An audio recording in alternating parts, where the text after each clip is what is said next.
Well, my name is Duncan Beaumont. I am the president of Fume Free Canada.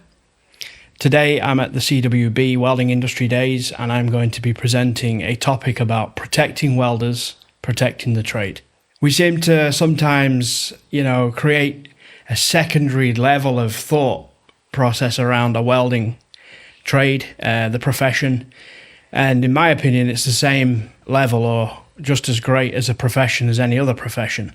I'm happy to sit in an air-conditioned office and breathe clean air every day, but we allow for a secondary standard for a welder to go to a weld shop, and we just accept that as a standard.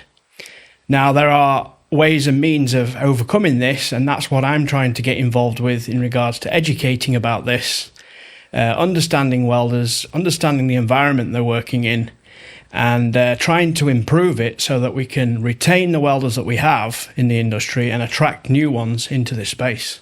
So essentially what I'm trying to do is first educate, be aware that these processes exist. They are not 100% safe, but there is a way of doing it safely. So there are methods and means. Number one method is source capture. Capture the problem at the source before it becomes a problem.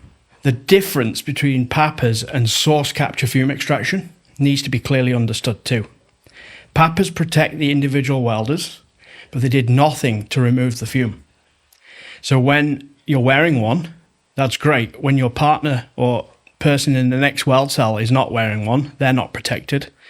When the fork truck driver comes into the shop or someone from the office, they're not protected. Whereas when you capture it at the source directly, not only did you protect the welder and the breathing zone immediately, but you protected everyone else that comes into that space.